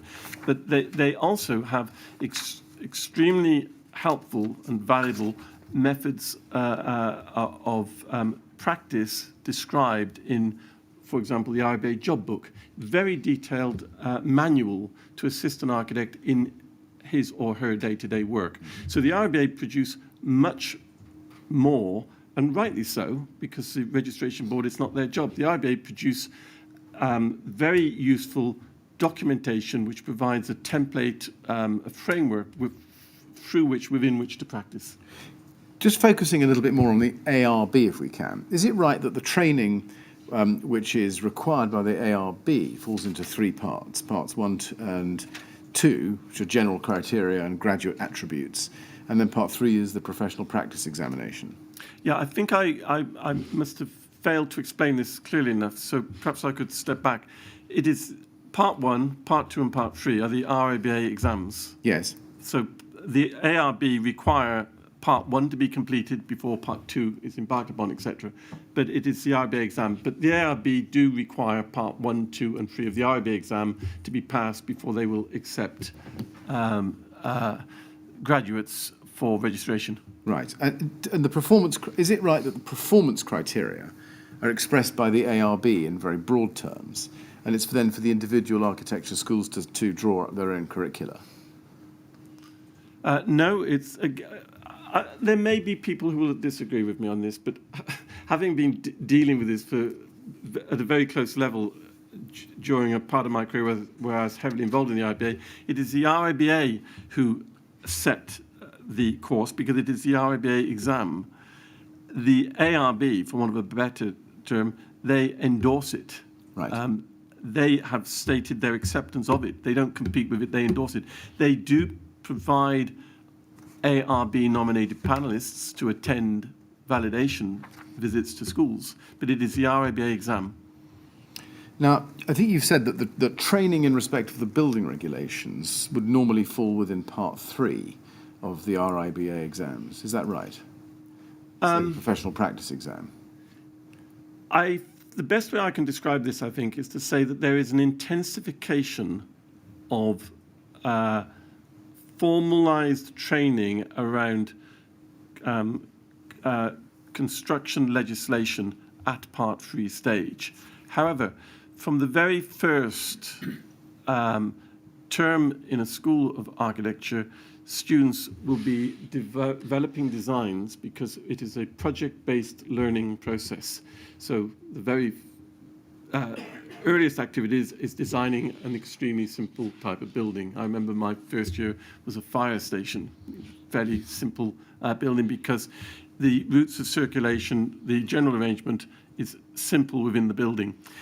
From the beginning, students are encouraged by their tutors to design space, to arrange space in a way that will be generally compliant with legislation.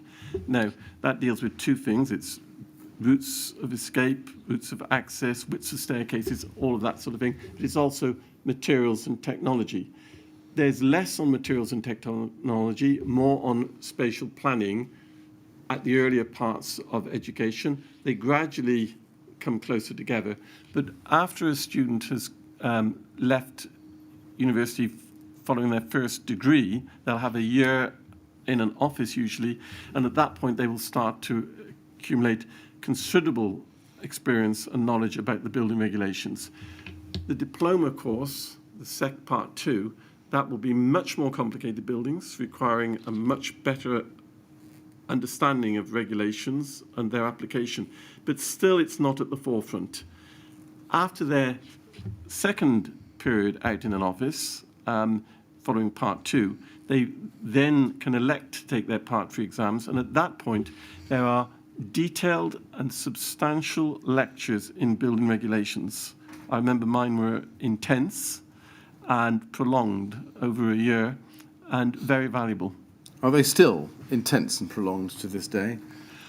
I think most people would say that they are, in some respects, less intense in terms of the depth of knowledge, detailed knowledge of building regulations that's required, but the agendas are wider. There's many more things to consider today than there were 2 and 3 decades ago. I used the example of ecologically responsible design. But I think that I can say as an external examiner, I've been involved as a Part 1, Part 2 and Part 3 examiner over the last 25 years. And I've been examining Part 3 in the last 3 years. I have been pleasantly surprised by the depth of investigation and detail that the students have gone into in terms of building legislation. Can we go to INQ 14113, please? This is the ARB's prescription of qualifications criteria, as we can see, for parts 1, 2 and 3. You see? And if we can go to page 7, this sets out the general criteria at part 1 and 2. Now, just in general, would training in respect of the building regulations not also fall within GC 11.1? If we can just see halfway down the page. Yeah, I see it. It says the fundamental legal, professional and statutory responsibilities of an architect, etc. Do you see that? So would training in respect of the building regulations not fall within that? Yes, which one did you draw my attention to? Well, under GC 11, Oh, I see. I was the looking at graduate will GC have 10, knowledge sorry. of, one, the fundamental legal, professional and statutory responsibilities of the architect and the organisations, regulations and procedures involved in the negotiation and approval of architectural designs, and it goes on, including landlord, development control, building regulations and health and safety legislation. It looks from that, Mr. Hyet, that the general criteria at Part 1 and Part 2, as prescribed by the ARB, would also encapsulate building regulation.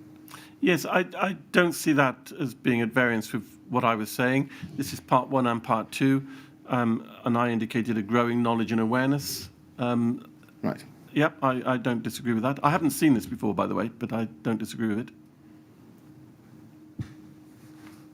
Yes.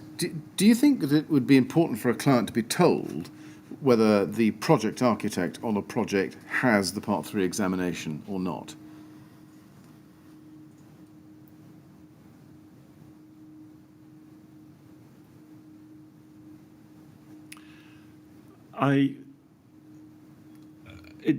Again, it depends, I think, on the size of the project and the size of the office and a host of other issues. Shall I address that question in relation to the size of project at Grenfell? Yes. Why not? I think that provided the, I'll call the person the architect, but of course that's not an appropriate title because of protection of title. But if the person involved is not Part 3 qualified, provided that the office framework, the office support around that person is good and strong enough, then I don't think it necessarily is an issue, both in terms of the performance of that individual and in terms of advising the client. But I think that a different way of looking at it would be to say, should an office in the first place put somebody in charge of a project who isn't a registered and fully qualified architect? Taking the Grenfell Tower refurbishment project, then, do you consider that the lack of a pass at Part 3 examination would make a practical difference to the project leader's ability to execute its obligations on that project? And when I say project leader, I mean the architect leading that part of the project team. Right. I have to be careful here. I don't want to evade the line of your questioning, evade it. I don't want to, but I can say that I have met and worked closely with architects who have not been Part 3 qualified. They've had their Part 1 and their Part 2, and they have been gifted in the extreme. I know that there are many architects working at very senior positions in many well-known firms who are not fully qualified. They haven't got their Part 3. Generally speaking, I think it is a very useful thing to have taken Part 3 because the kind of training that I was describing to you, in my case, took a year to carry out. And the kind of training offered in schools of architecture around the country at part-time for their Part 3 is, in my view, extremely valuable, if not invaluable, in giving a general understanding of a host of agendas from contracts and administration through to building regulations, which are certainly more useful to an architect to have than not to have. Yes. Now, turning to fire engineering, on what aspects of fire engineering, if any, are architects typically trained? Or perhaps I can ask the question slightly differently. Are architects typically trained on any aspects of fire engineering? Well, fire engineering is a specialist discipline, and I've no doubt there are some architects who do extensive work in that field. I don't know of any, but a normally trained architect will have developed a considerable understanding of and respect for building control legislation around designing for fire, but they won't have the same kind of level of knowledge and skill that a trained fire engineer would have. Right. Taking the architect's education process are subjects such as reaction to fire, the difference between the Euro classes, and the national classes for fire classification, combustibility of materials, things like that. Are they typically taught? At part 3, possibly. At parts 1 and 2, in my experience, unlikely. When you say possibly, why is there a range of possibilities? I think the reason I said possibly is not that there may be a range of possibilities, but that I don't actually have that detailed knowledge of the Part 3 curriculum at the moment, even though I've been examining in it. I haven't been teaching in it. So you're not saying it depends from teacher to teacher or school to school? No. Schools vary greatly in Part 1 and Part 2, but when it comes to that Part 3, I think the course structures are very similar. I see. Is there uniformity across architectural schools in terms of the topics they teach and the standards to which they teach them? I'll respond very concisely on that. No. Thank you. Now, you graduated from your architectural training, I think this is right, in 1978. Yeah. Do you recall when you graduated that the Summerland fire had occurred, I think, in the Isle of Man in the summer of 1973, I believe, is that right? And do you remember that there was a report of the Summerland Fire Commission in May 1974? I couldn't pin a date on it. I do remember there was a report. I, in fact, remember the building inspector speaking on television. I remember seeing it. Yes. Well, let's look at it. It's FBU. We'll need the native of this, please. FBU 50130, please, in the native form.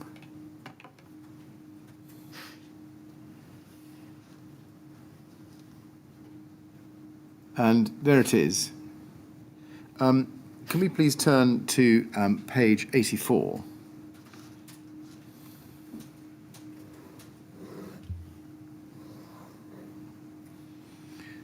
You can see there at paragraph 5, it says, architectural training should include a much extended study of fire protection and precautions. And then if we go back a little bit in this document to page 69, if we can go to paragraph 209, it's internal page 69. So it's 6 pages on in this document.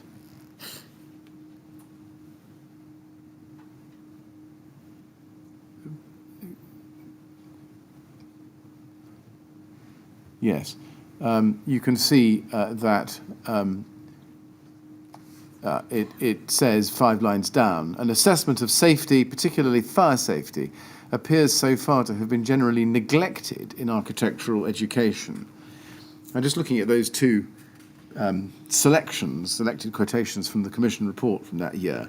Are you aware whether the recommendations here or these observations were ever put into practice, ever acted upon? I do not know. You don't know whether, or if so, how these recommendations were implemented across the architecture schools? I don't know. It was my involvement with architectural education, apart from being a teacher in the 80s, my involvement at the IBA was from the middle 90s onwards. Summerland had happened well before then. So the adoption of these recommendations, obviously very important recommendations. I don't know what the IBA did at the time to adopt these. I'm sure that careful note was taken, but I cannot advise you what was done. All right. Just going back to the question of fire safety engineering, or perhaps fire engineering, and how it impinges on architects' training. Are architects generally trained in the concept of stay put and the principles of compartmentation?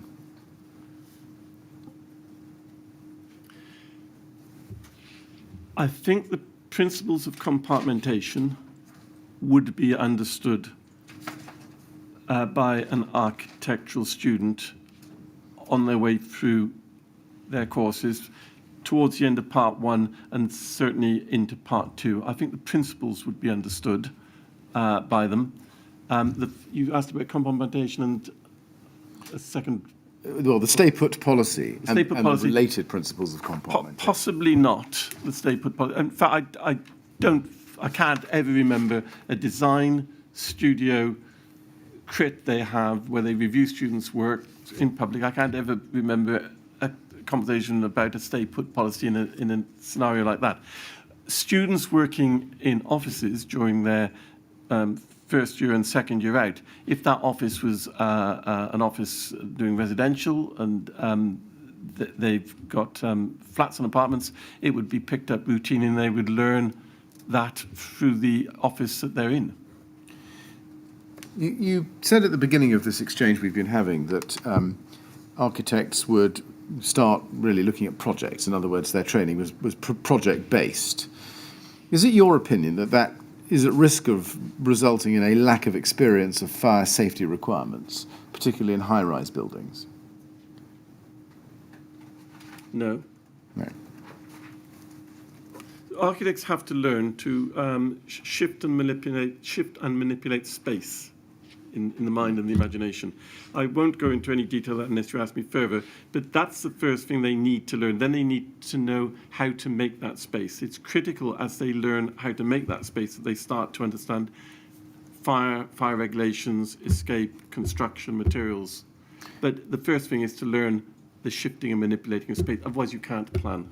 Perhaps I wasn't quite clear. If an architect's training is predominantly project-based, how would that architect know what to do in relation to fire safety if the projects they've worked on throughout their career so far are low-rise buildings? Well, if we focus at the moment on education, I think all students on their way through college will have been involved in larger and more complicated buildings. I certainly was. By the time I got to my diploma, I was involved in a very large scheme, some 200 apartments, mixed with an opera house, mixed with a range of other facilities. And in that course, which was project-based, I had to research what was required, but I was tutored to apply code to that building plan arrangement. And so I had to actually describe the building in terms of its construction. I remember going to structural engineers to have advice on how I would fire protect the building. That was in my 5th year at college. So pretty heavy duty stuff, actually. Right. But if all you've ever worked on in practice is low-rise buildings such as, for example, schools or gymnasiums or football stadiums, or buildings which are non-residential, or residential buildings which are below 18 metres in height, what experience would you ever build up, or expertise would you build up, which would be relevant to high-rise buildings? Well, we're designers, and we're trained to design and through design to solve problems. So the fact that an architect has not done, in this case, a building of the scale and type of Grenfell, doesn't, to me, suggest that there's an immediate problem.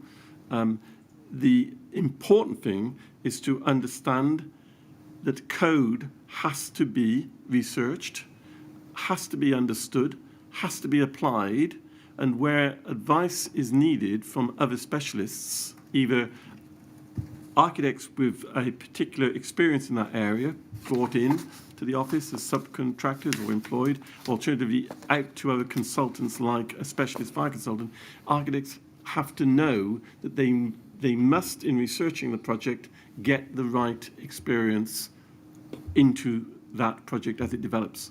Yes, thank you. Can I now turn to a different topic? And I'm going to try to finish this in the next 10 minutes if I can, Mr. Chairman.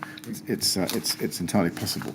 And it's questions about your opinion in respect of Studio E's competence to accept the brief for the Grenfell Tower refurbishment project in the first place. So that's what I want to ask you about. Can I start by asking you to go, please, to PHYR 5027 at page 17. PHYR 5027 at page 17. And here we have paragraph 2.5.12b at the top of the page. Do you see that, Mr. Hyet, there? Yep. And I just want you to look at this paragraph. And you say, just above halfway down, after identifying the fact that Studio E doesn't appear to have had any significant experience in residential work or major refurbishment or high-rise development, you say, consequently, I do not believe that their lack of experience in these areas provided a reason for them to decline the commission. I do, however, think that they had an express duty to ensure that the firm organised itself effectively in terms of preparation and resourcing for what was, for the practice, a new and challenging type of project. I do think, as stated above, that in this respect, the standard of service that Studio E were obliged to provide was that which should be expected of a reasonably competent architectural practice, holding itself out as competent to work on high-rise residential refurbishment and overcladding works. Now, you say that. Does that really summarise the view that you were expressing to me just a moment ago about what if they'd not had the experience? Yes. Yes. Now, we know from the evidence that Studio E, as a practice, had no previous experience of high-rise residential overcladding projects. In your view, could achievement of this standard of service that you've identified here in your report ever realistically be achieved by CPD or research alone? Yes, I'm in no doubt that it could. Now, at paragraph 2.5.14, just below that on the page, you say, accordingly, it is my opinion that at the time of the appointment of Studio E would rightly have considered themselves well able to undertake a project of the type, size and complexity of the Grenfell Tower refurbishment and overcladding, albeit I would expect that they should have recognised that their then current levels of knowledge and skill would need to be expanded. This could have been done by undertaking research into the discrete characteristics of the project that they were about to undertake, and, if necessary, making some strategic hires. Such approaches are common amongst architects when undertaking new commissions. Now, could that step have included bringing on a consultant resource to assist Studio E with specialist elements of the project? Absolutely. And would you expect a firm in Studio E's position to consider employing the services of a facade consultant or facade engineer to assist Studio E with the design of the facade which they've been appointed to carry out? No, I would expect them to look very hard at the problem, to satisfy themselves whether, or to question of themselves whether they had resource in the office that could do the research necessary and develop the expertise necessary, or whether they should make a strategic hire, which is a separate question when you've asked, I know. But if I was not satisfied that we could do that, then I would look outside. But I think that their first port of call would have been to see whether they could do that work on their own. At what work stage would you consider that looking to see whether they could do it on their own would take place? Like at the beginning? At the beginning. Could it be done at a later stage, say D and E, or D or E? Well, time is ticking fast on a project. I know there were delays and hiccups on the progress of this one, but once the instruction comes and you're away with a project, you're moving pretty fast, and you're making decisions which are going to impact on work right through the various stages. And so the foundations of the design work need to be right from the beginning. So I wouldn't want to be tackling a project at concept level without having a pretty good understanding of what I'm trying to achieve. Because I might make mistakes which are going to lead to abortive work, upset to time and programme, and all the rest. Can I ask you to see Neil Crawford's witness statement? That's SEA 3014275, please, at page 74. And I'd like to show you paragraph 241. He says here that, and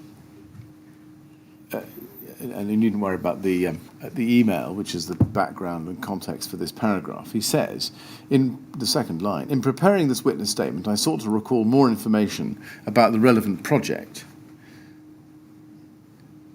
and I believe it was the 3 and 4 Hardman Square, Spinningfields, Manchester, which Foster and Partners designed for Allied London in and around 2004. I was the project lead for Foster and Partners, and I now recall that Arup Facades assisted in designing the cladding as a facade consultant, with Metal Barfreux as a subcontractor.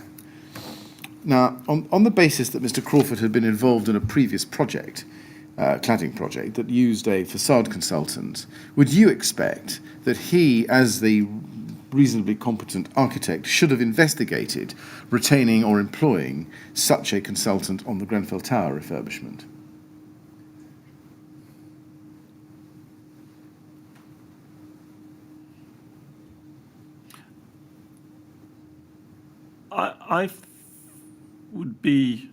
I think it's perfectly reasonable to consider whether to do that or not.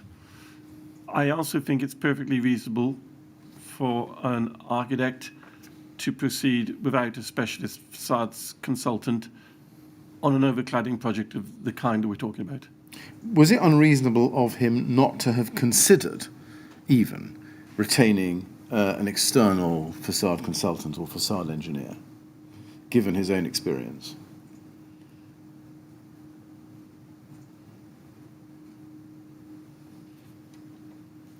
I can't put myself in his shoes in terms of what view he held of his own experience or not. I can only say that as an architect, if I was faced with this project, I would not have shied away, for want of a better term, from dealing with it, because I would have, following initial research, decided the route I was going to go, which would have been ADB2, and I would have considered that I could have dealt with that with an able team around me, albeit I would have wanted to have a fire consultant, a specialist fire consultant. Yes, and you say I would have wanted to have a fire consultant, a specialist fire consultant.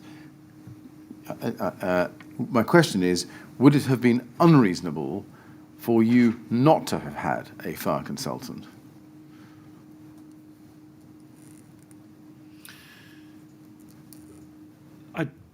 I don't think there are absolutes, but the experience that Studio E had would suggest this is a building type that they haven't done before. It's certainly pretty substantial and complex. One would have to make an extremely good argument for not having a fire consultant. That argument might be, well, we've been doing these for 15 years and we know all about it. And we've got some highly specialized architects in the office who've done 10 of these before.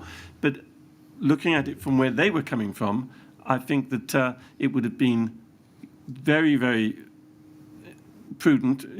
It would have been important for them to get a fire consultant and to use that fire consultant properly.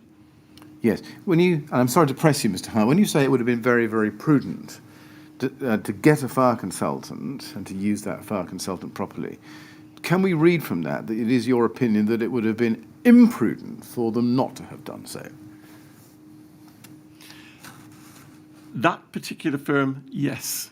I'm not saying that no architect could have proceeded without, but that particular firm, a partner in that firm, when we take on work, we've got to be confident that we can deliver what is required. We have to look at our resources, we have to look at the skill, the size, and we have to satisfy ourselves we can do that work and do it with a competence and a confidence.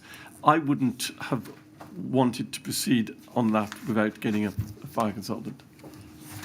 But I just make one quick point? I, as an architect, my own firm before I was with HKS, my own firm undertook an immensely complicated building, which was all about fire because it was a fire research testing station. We did not go out to specialists. We dealt with it ourselves. So there is an answer. If you think you can address the problem as an architect, as a designer, then I think it's reasonable to proceed. But you'd have to make the case for why you wouldn't be going to a specialist. And I think from where they sat, I would, as a partner, have said, we need a fire consultant on this. Yes, and I think you've answered my question, yes, but not to have done so was imprudent. In this case, yes. Thank you. Mr. Chairman, it's 4:30. Yes. I'm not that far off finishing this topic, but it could easily wait till tomorrow morning. I don't How want to far tempt is you. not that far? Depends on how far we get into things. 10 minutes, probably. I think it might be wiser to call a halt there, I think don't that's you? right. Yes.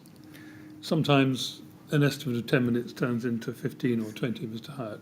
Not always, of course, No. but sometimes. So I think we'll stop there for the day.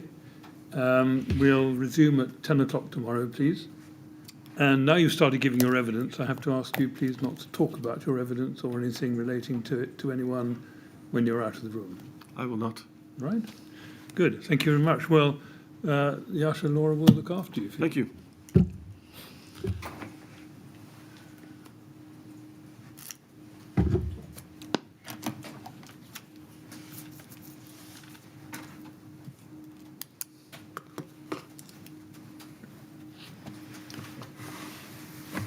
Thank you very much. 10 o'clock tomorrow then, Thank you, please. Mr. Chairman. Thank you.